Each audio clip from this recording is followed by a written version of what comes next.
하나님의 말씀은 신명기 8장 1절에서 10절까지 말씀입니다. 함께 합독하여 읽겠습니다. 내가 오늘 명하는 모든 명령을 너희는 지켜 행하라. 그리하면 너희가 살고 번성하고 여호와께서 너희 조상들에게 맹세하신 땅에 들어가서 그것을 차지하리라.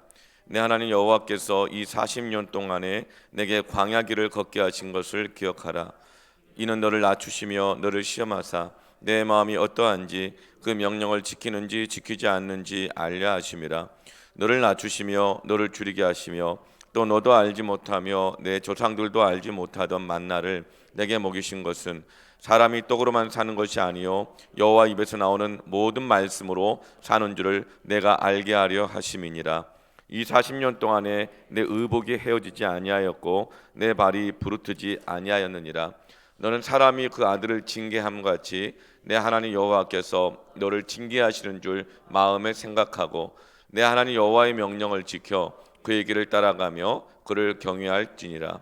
내 하나님 여호와께서 너를 아름다운 땅에 이르게 하시나니 그것은 골짜기든지 산지든지 시내와 분천과 샘이 흐르고 밀과 보리의 소산지요 포도와 무화과 나무와 석류와 감람나무와 꿀의 소산지라. 내가 먹을 것에 모자람이 없고 내게 아무 부족함이 없는 땅이며 그 땅의 돌은 철이요 산에서는 캘 것이라. 내가 먹어서 배부르고 내 하나님 여호와께서 옥토를 내게 주셨으므로 말미암아 그를 찬송하리라. 아멘. 성공하는 사람들의 특징 중에 1만 시간의 법칙이 있다고 합니다. 예를 들면 하루에 3시간씩 10년을 지속하면 1만 시간이 나오죠.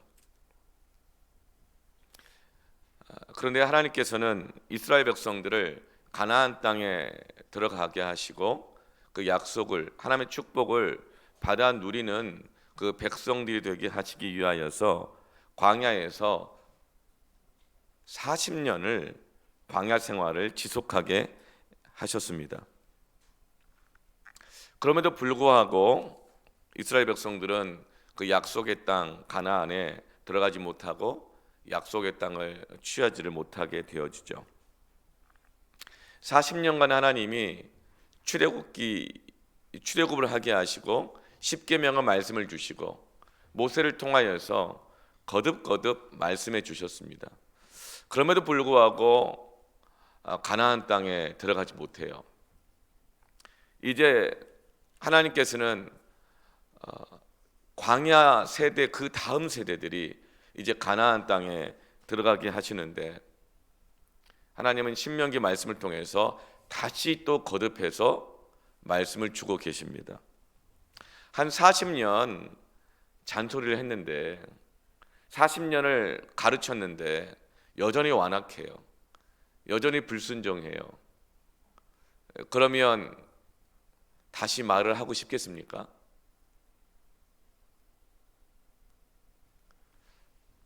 그럼에도 불구하고 하나님께서는 가나안에 들어가게 될 다음 세대들에게 신명기 거듭 다시 명령하여 같은 말씀을 주고 계십니다.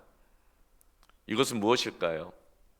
하나님께서는 여전히 40년을 불순종하고 고집 피우는 그 백성들을 사랑하고 계시고 하나님이 약속하신 그 축복을 그 다음 세대까지 주고자 하시는 하나님의 사랑인 것입니다. 오늘 이 아침에 반복적으로 불순종하고 고집 피우고 각각 제 길로 가기를 좋아하는 우리들에게 다시금 말씀하시고 축복을 전수하고자 하시는 하나님의 사랑을 깨닫게 되기를 축원합니다. 좋은 것을 지속하면 좋은 열매를 맺게 되어지고 나쁜 것을 지속하면 나쁜 열매를 맺는 것이 상식이고 섭리입니다. 좋은 것을 지속하면 좋은 습관이 생기고 나쁜 것을 지속하면 나쁜 습관이 생기죠. 그 습관을 따라 인생이 얼마든지 달라지는 것입니다. 그런데 아무리 사람들이 불순종하고 거부한다 하더라도 좋은 것을 계속 지속시키고자 하는 것, 그것이 사랑입니다. 좋은 것을 계속 지속시키고자 포기하지 않고 하는 것이 바로 사랑이죠. 습관이 아름답지 않으면 인생이 아름답지 않습니다. 구약에 하나님이 어떤 분인가를 말씀할 때 선하시고 인자하신 하나님이라고 말씀하시거든요. 선하시다, 인자하시다, 이것을 각각 따로 말씀하시는 것은 250여 회를 반복해서 말씀하세요. 그런데 선하시고 인자하신 하나님을 한 쌍으로 같이 표현하는 것은 14번이나 또 표현하고 있습니다. 선하신 하나님, 이 선하시다는 것은 히브리어로 토브입니다. 토브는 좋은, good, 아름다운, beautiful 이라는 뜻인 것이죠. 하나님은 좋으신 하나님이시고 아름다우신 하나님이시고 하나님은 좋게 하기를 원하시는 하나님이시고 아름답게 하기를 원하시는 하나님이십니다. 인자하신, 자막이 좀 간격이 좀 떨어졌으면 좋겠죠. 네, 인자하신 하나님, 히브리어로 헤세드입니다. 이 헤세드는 사랑하는 이란 뜻이죠. 하나님께서는 우리를 사랑하실 뿐만 아니라 정말 사랑스럽게 만들길 원하시는 헤세드의 하나님이십니다. 습관이 아름답지 않으면 결코 좋은 인생이 될 수 없고 아름다운 인격이 될 수 없고 반복적으로 나타나는 것이 아름답지 않으면 결코 그것을 아름다운 신앙이라고 할 수가 없겠죠. 결코 사랑할 만하지 않고 사랑하기가 어렵게 되겠죠. 하나님은 우리를 좋게 하기를 원하시는 하나님이십니다. 하나님은 우리를 아름답게 하기를 원하시는 하나님이십니다. 하나님은 우리를 사랑하시는 하나님이십니다. 로마서 8장 28절에 우리가 알거니와 하나님을 사랑하는 자 곧 그의 뜻대로 부르심을 입은 자들에게는 모든 것이 합력하여 선을 이루느니라. 이 선이 뭐예요? 아름다움을 이루느니라. 하나님께서는 모든 것을 동원하셔서 모든 것을 합력하게 하셔서 하나님의 백성들을 아름답게 하시기를 원하시는 하나님이십니다. 그 사람의 말이, 그 사람의 인격이, 그 사람의 신앙이, 그 사람의 인생이, 그 사람의 가정이 아름답게 하도록 모든 것을 동원하여 아름답게 하시는 선하신 하나님이십니다.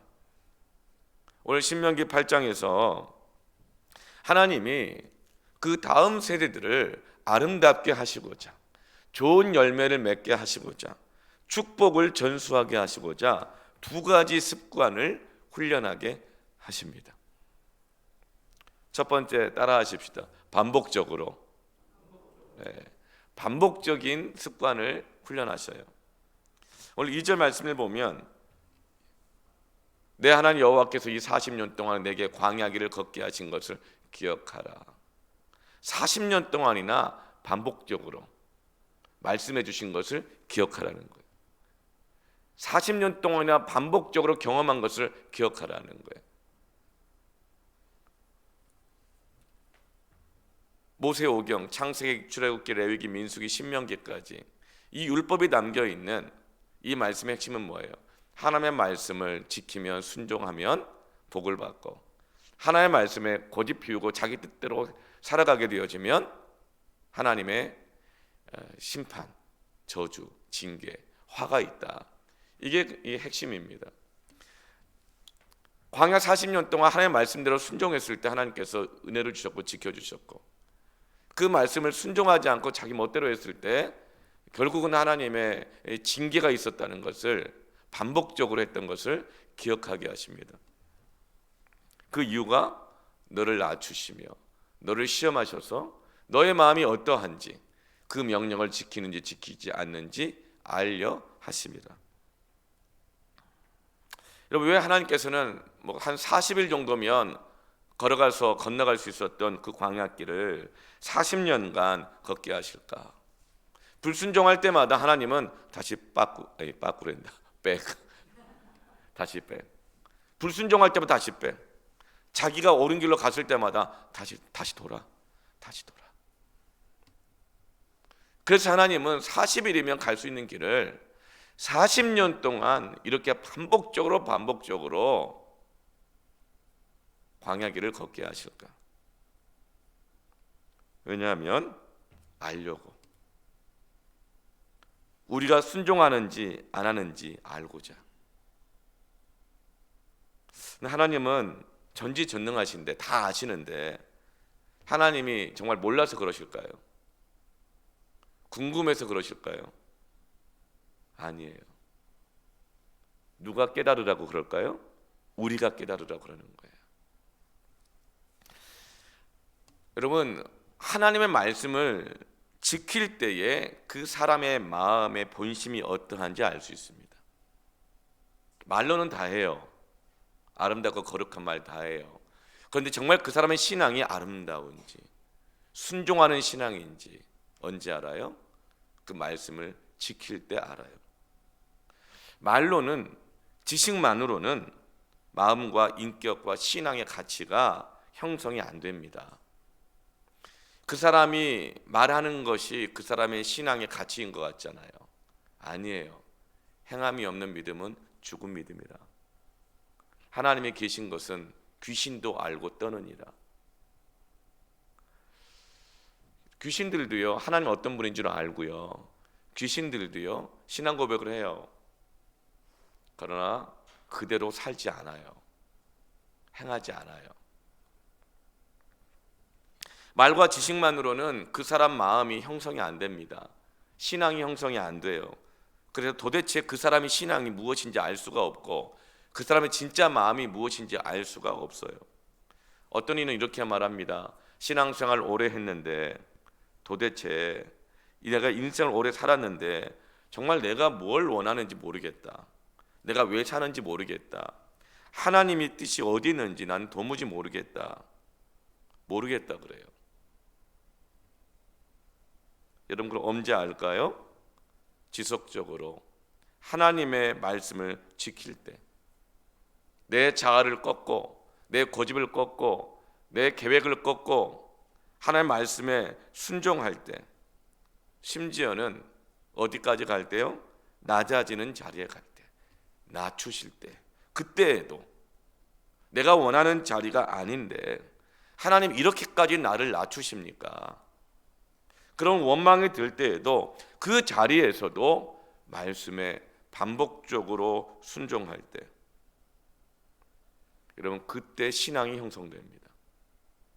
그때 신앙이 아름다워지고 그때 인격이, 성품이 아름답게 형성되면서 그 사람의 신앙이, 그 마음의 중심이 그때 드러나게 되는 것입니다.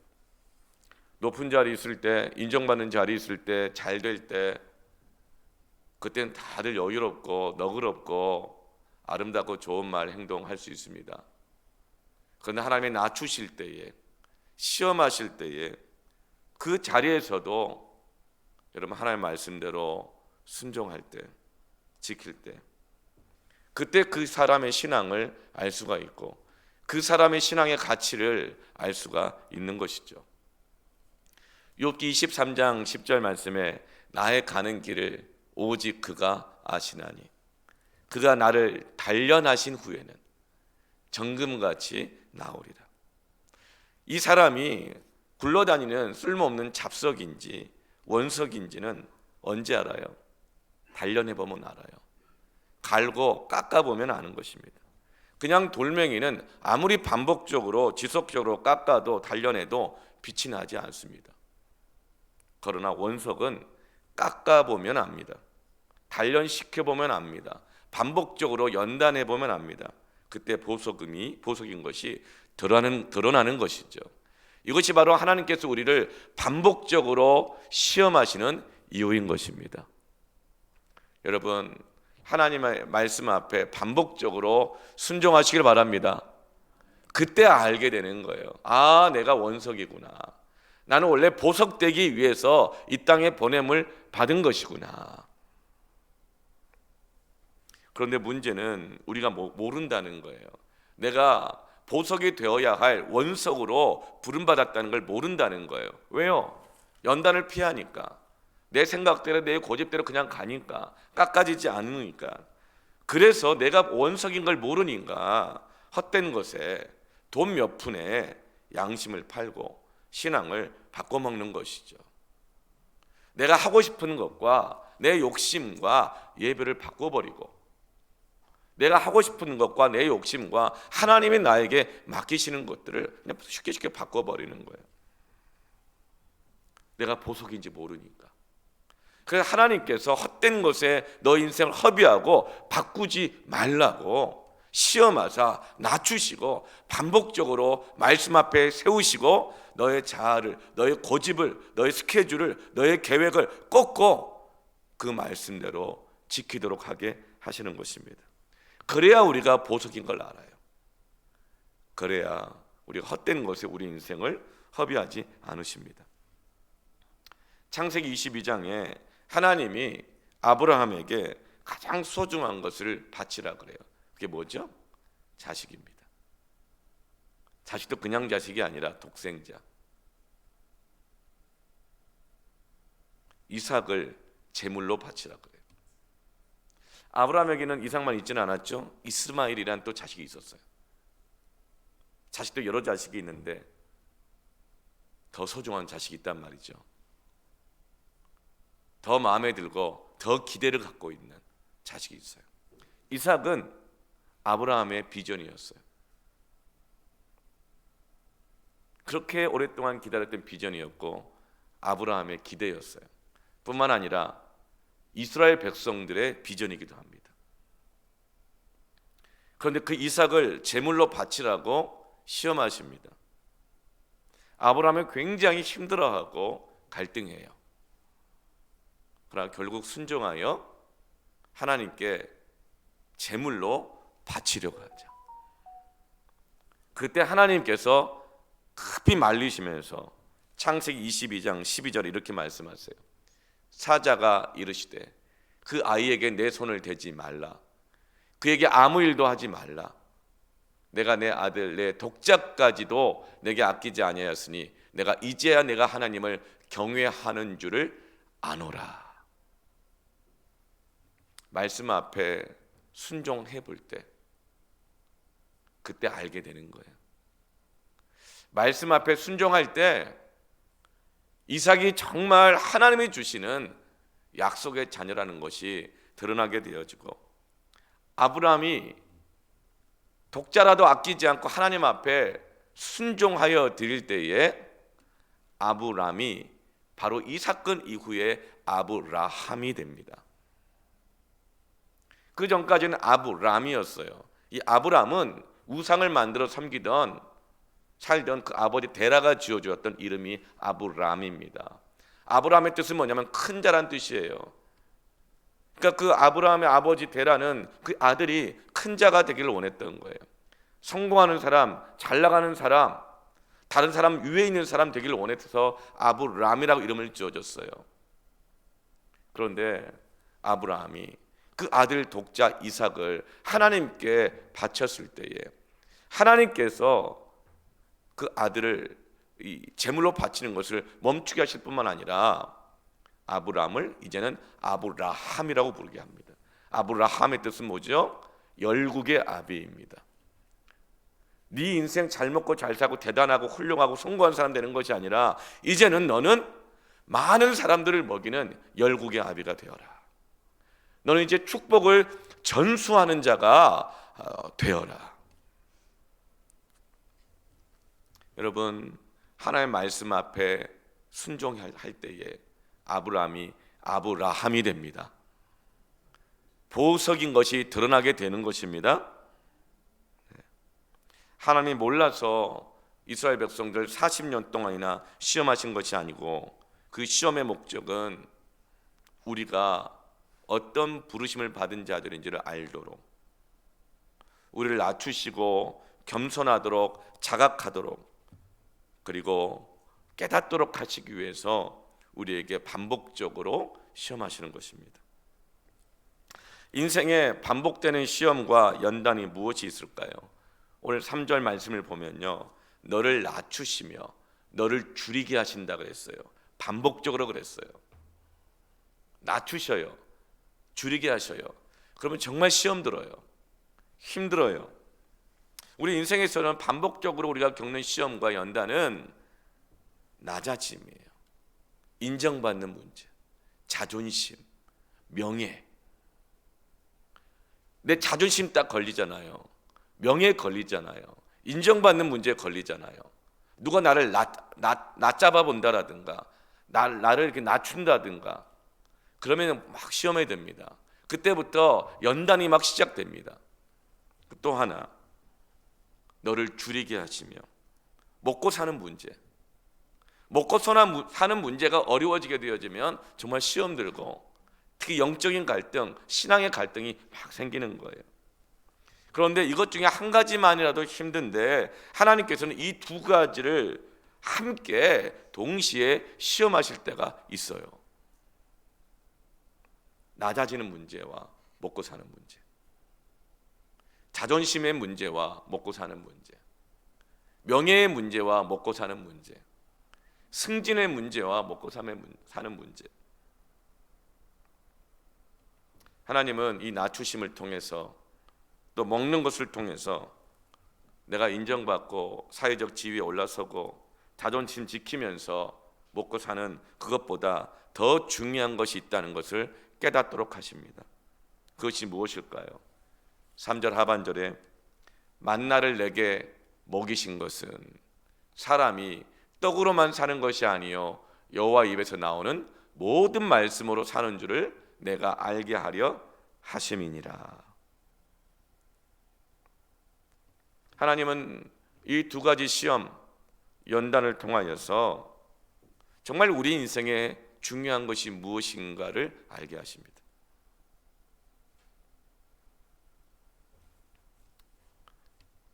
이 두 가지 시험을 통해서 우리 인생의 우선순위가 무엇인가, 그리고 우리가 반드시 붙잡아야 될 가치가 무엇인가, 과연 또 무엇을 통해서 이 두 가지 시험을, 연단을 통과해내고 하나님의 축복을 받게 되어지는 거예요.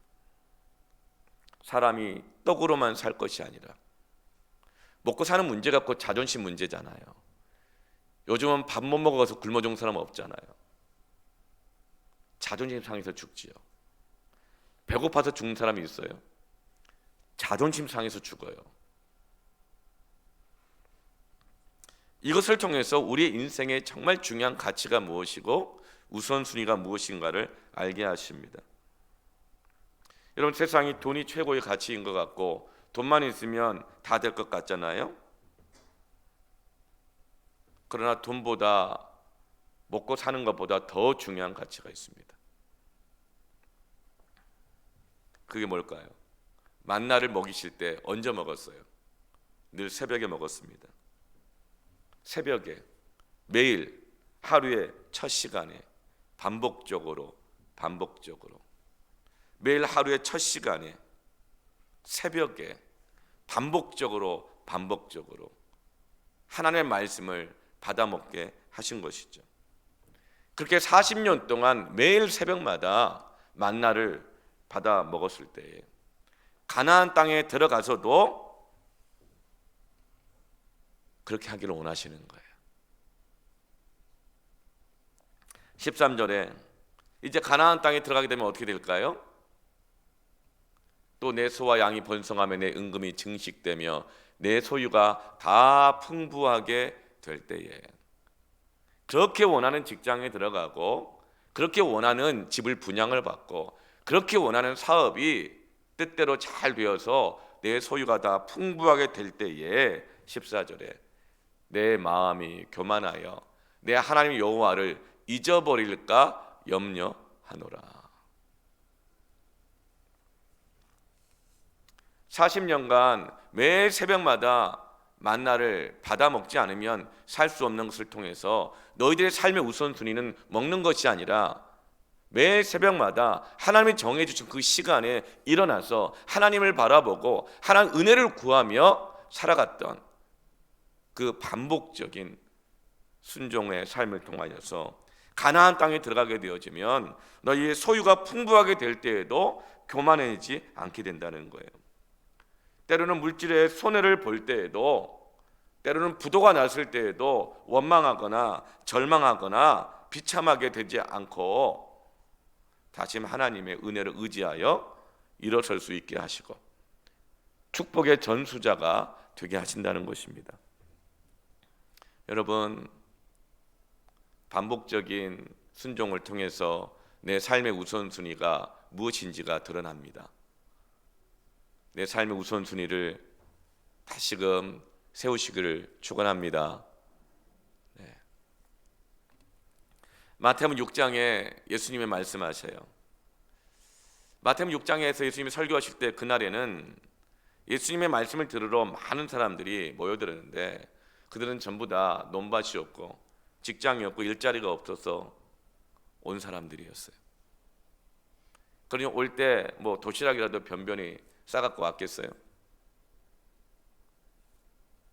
전부 다 이들은 앞으로 어떻게 살아야 되나, 어떻게 살아야 되나, 직장도 없고 일거리도 없고 논도 밭도 아무것도 없는데 어떻게 살아야 되나, 이 질문을 가지고 예수님께 온 사람들이에요. 그때 예수님이 말씀하십니다. 하늘을 나는 새를 보아라, 들에 핀 백합화를 보아라, 오늘 아궁이에 던져지는 들풀을 보아라. 하늘에 나는 새들은 그들이 농사를 짓지 않아도 다 먹고, 들에 핀 백합화를 봐라, 길쌈을 하지 않아도 솔로몬의 옷보다 더 영광스러운 옷을 입고 있고, 아궁이에 던져진 들풀마저도 하나님께 먹이시고 입히시는데 하물며 너희일까 보냐. 마태복음 6장 32절 33절에 이는 다 이방인들이 구하는 것이라. 명예, 자존심, 먹고 사는 모든 것들 이방인들이 다 구하는 것이라. 너희 하늘 아버지께서 이 모든 것이 너희에게 있어야 할 줄을 아시느니라. 그러니 너희는 먼저 그의 나라와 그의 의를 구하라. 그리하면 이 모든 것을 너희에게 더하시리라. 주님은 뭘 말씀하세요? 너희는 이방인이 아니라는 거예요. 너희의 아버지는 하늘의 하나님이시라는 거예요. 그러니 지금 직장이 없고 일거리가 없고 논밭이 없고 비참한 처지에 있다고 해서 주눅들지 마라. 절망하지 마라. 비참해하지 마라. 지금의 고난에도, 지금의 가난에도 먼저 그의 나라와 그의 의를 구하라. 먼저 그의 나라와 그의 의를 구하라. 우선순위를 바르게 세워라. 그리하면 모든 것이 더하여진다. 하나님의 합력하여 선을 이루신다. 모든 것을 더하셔서 너의 인생을 아름답게 하신다. 모든 것을 더하셔서 너의 인생을 축복하신다. 그러니 너는 우선순위를 바르게 세워라. 가장 소중하고 가치 있는 것이 돈이 아니라, 직장이 아니라 날마다 하나님으로부터 떨어지는 하나님의 말씀으로 말미암아 살아라. 그러면 너희 인생이 아름다워질 것이고 넌 아브람만이 아니라 아브라함이 될 것이다. 네 자식만이 아니라 열국을 먹이고 살리고 복되게 하는 축복의 전수자가 될 것이다. 16절 말씀에 이는 다 너를 낮추시며 너를 시험하사 마침내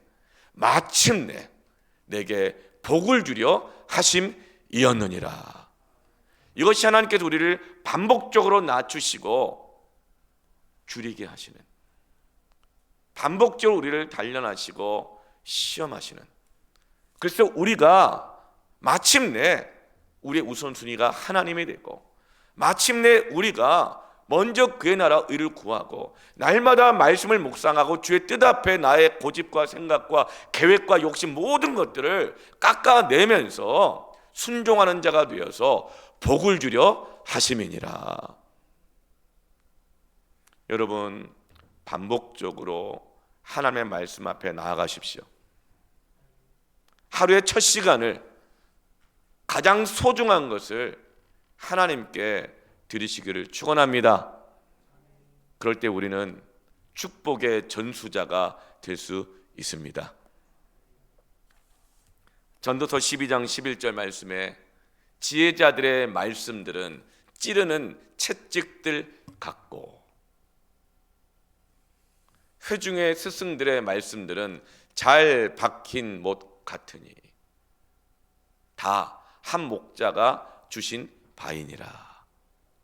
여러분, 설교자가 하는 말씀이 찌르는 채찍과 같을 때가 있습니다.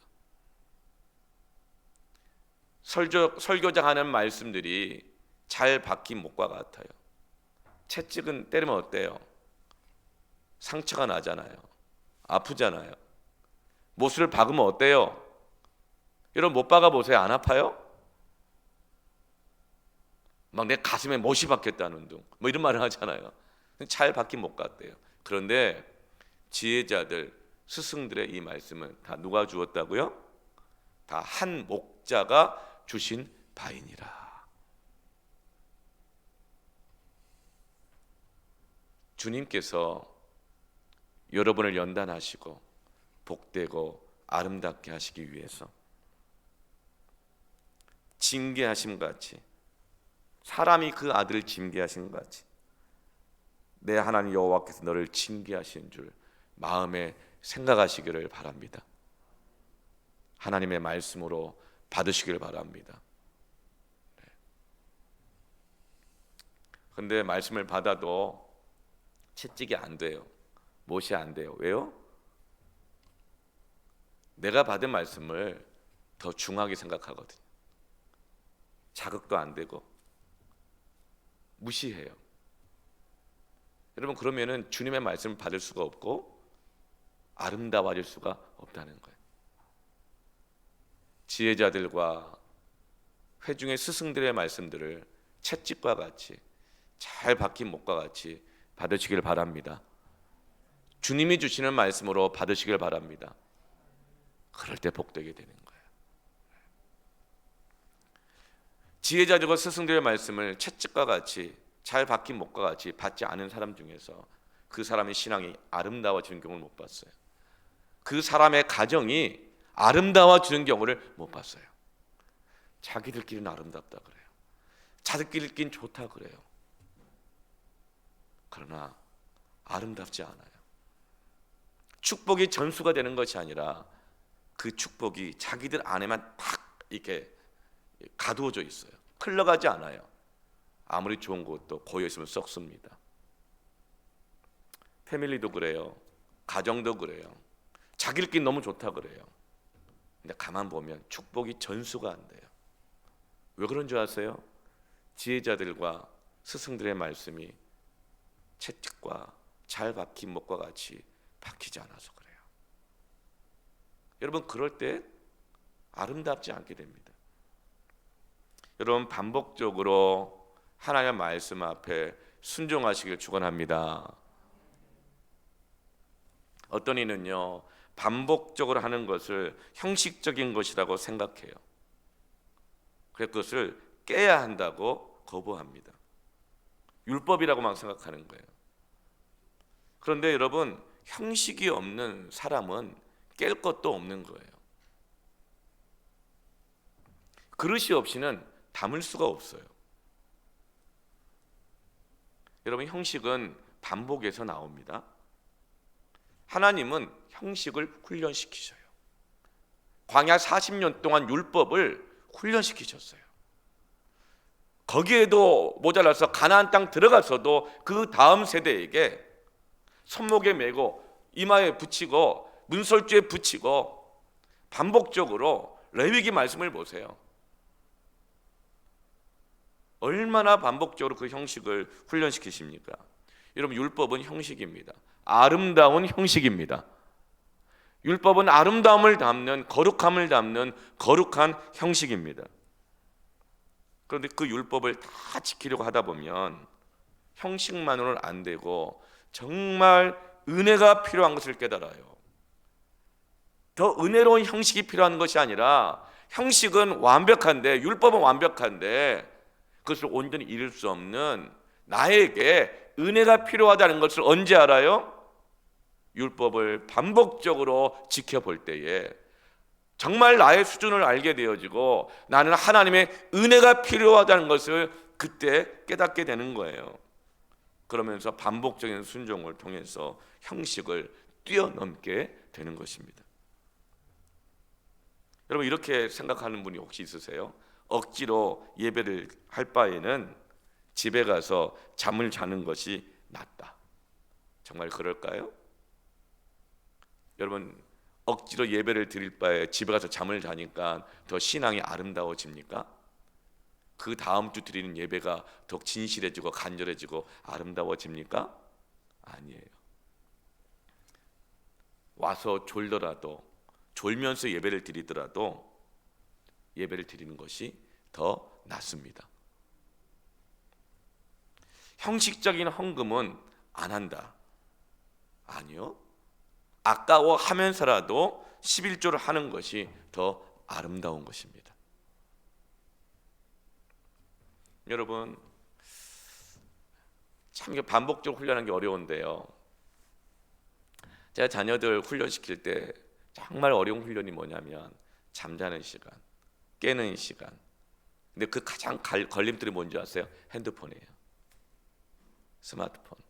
그 스마트폰 내놓는 시간이 딱 정해져 있어요. 사용하는 시간 딱 정해져 있습니다. 그 보통 어려운 게 아니에요. 그거 실패하잖아요. 자고 깨는 시간 다 실패하고 인생의 습관이 다 깨져버려요. 그래서 처음에 그 이제 습관을 들이려고 할 때 스마트폰 내놔라 그랬더니 그냥 좀 옛날 일이에요, 그렇죠? 부들부들 떨면서 막 우는 거예요. 막 우는 거예요. 그리고 스마트폰이 여기 있는데 막 보고 싶은데 갖다 못 보는 거예요. 그러면 울더라고. 여러분, 왜 스마트폰을 갖다가 못 봐요? 너무 보고 싶은데 아빠가 안 된다고 명령했거든요. 반복적으로 때마다 시간을 알려주고.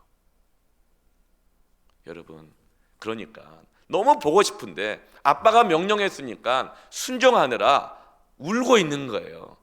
여러분, 그것이 아름다운 것입니다. 그때 아름다워집니다. 여러분, 하나님이 정하신 것이라면 하나님의 방법이 옳습니다. 습관적인 믿음, 나쁜 믿음이 아닌 거예요. 그건. 여러분, 습관적으로 눈을 떴더니 새벽이더라. 여러분, 그것이 바로 선하고 아름다운 것입니다.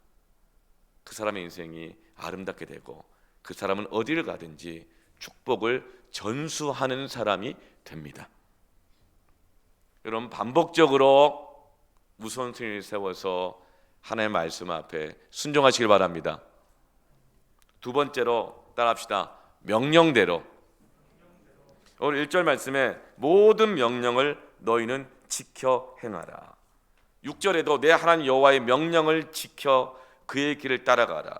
11절에도 아주 이제 구체적으로 11절에는 내가 오늘 내게 명하는 여호와의 명령과 법도와 규례를 지키지 아니하고 내 하나님 여호와를 잊어버리지 않도록 삼가할지어다. 그러니까 명령과 법도와 규례를 지키라는 거예요.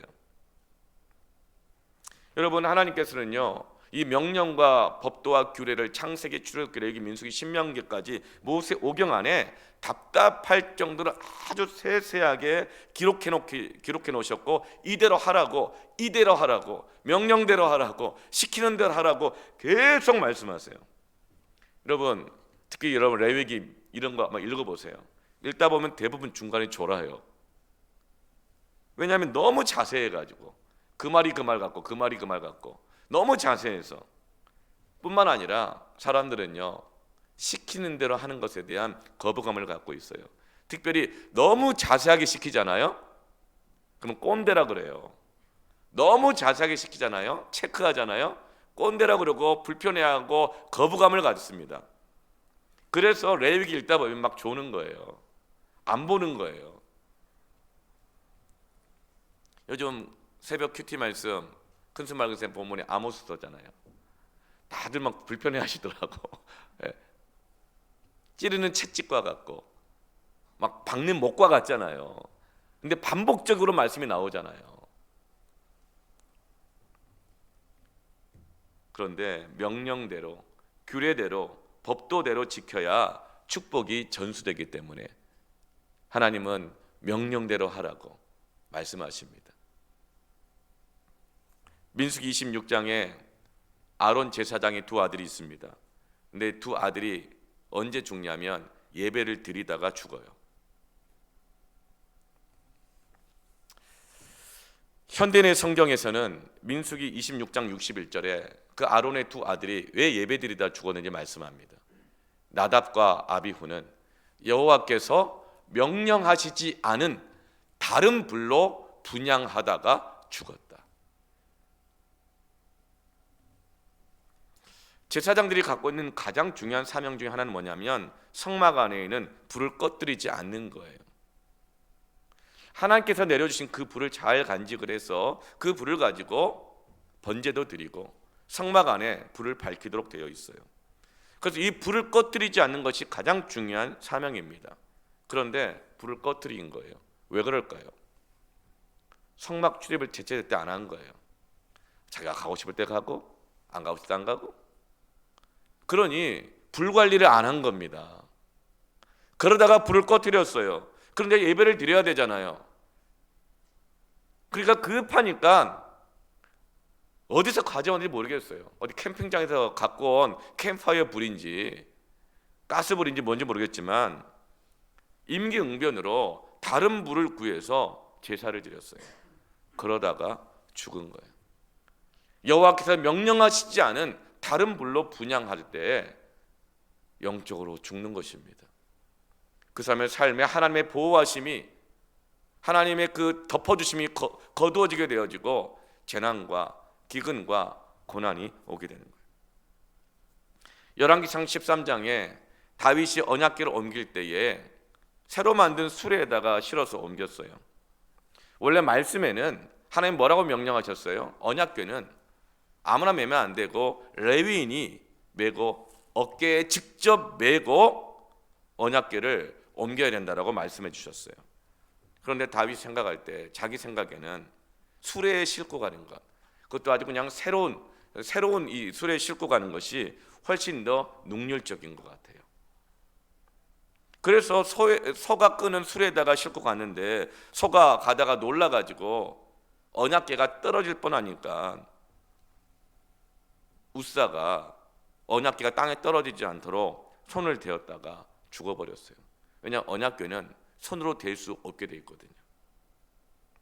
그걸 보고 다윗이 성경을 다시 읽고 수레가 아닌 말씀대로, 명령대로, 법도대로, 규례대로 레위인의 어깨에 메고 가게 하는 것입니다. 그제서야 그 언약궤가 이스라엘의 축복이 돼요. 여러분, 등산가 엄홍길 씨가 이렇게 말합니다. 모험을 즐기는 사람은 오히려 매뉴얼대로 준비하고 매뉴얼대로 실행한다 그래요. 오히려 사전 준비를 매뉴얼대로 철저히 준비한대요. 왜냐하면 히말라야에 가면 이마트가 없대요. 히말라야에 가면 병원이 없대요. 그래서 모험을 즐기는 사람일수록 임기응변으로 무모하게 하지 않는다고 합니다. 왜냐하면 사소한 실수가 팀 전체를 죽음으로 몰아넣기 때문입니다. 여러분, 예배를 드리는 것, 선교하는 것, 봉사하는 것, 전도하는 것, 사명, 비전, 이 모든 것들은 말씀이 시키는 대로, 명령하는 대로 하는 습관이 되어야 합니다. 출애굽기 26장 30절에 너는 산에서 보인 식양대로 성막을 세울지니라. 하나님 모세에게 말씀하세요. 시내산에서 너에게 보여준 식양대로, 양식대로 성막을 만들어야 된다. 네 생각대로 하나님의 교회를, 성막을, 예배를 네 시간대로, 네 방법대로, 네 고집대로, 너의 뭐 칼라대로가 아니다. 하나님께서 보여주신 양식대로 성막을 세울지니라. 열왕기상 6장 38절에 11째 달 불월 곧 8째 달에 그 설계와 식양대로 성전 건축이 다 끝났으니 솔로몬이 7년 동안 성전을 건축하였더라. 솔로몬은 누구에게 그 설계와 성전 건축의 식양을 받았죠? 그 아버지 다윗에게. 하나님께서 다윗을 통해서 보여주신 설계도 그리고 식양, 그 양식대로 성전을 건축하게 하신 것입니다. 여러분, 오늘날의 성전은 무엇입니까? 교회 아닙니까? 우리죠. 교회는 성전과 달라요. 성전은 뭡니까? 우리잖아요. 너희 몸이 거룩한 성전인 줄을 알지 못하느냐? 로마서 12장 1절에 그러므로 형제들아 내가 너 하나님의 모든 자비하심은 너희를 권하노니 너희 몸을 하나님이 기뻐하시는 대로, 하나님이 정하시는 대로, 하나님이 정하신 식양대로 거룩한 산 제물로 드리라. 이는 너희가 드릴 영적인 예배니라. 여러분, 우리의 예배를 하나님께서 정하신 대로 드리시기를 바랍니다.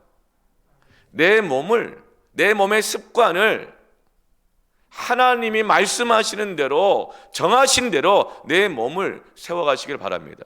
사용하시기를 바랍니다. 당신의 몸이 어디 있습니까? 하나님이 정해준 그 시간에 그곳에 있기를 바랍니다. 당신의 몸을 어디에 쓰고 있습니까?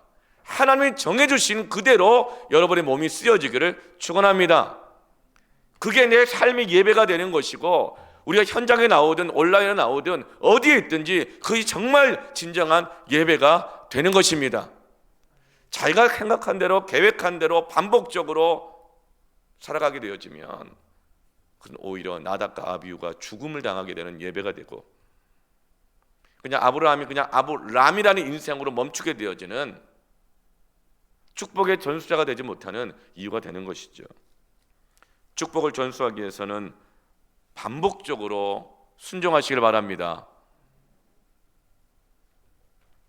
내 몸이, 그리고 우리 교회가 또 가정이 하나님의 말씀대로 시키는 대로 하는 것에 익숙해져야 합니다.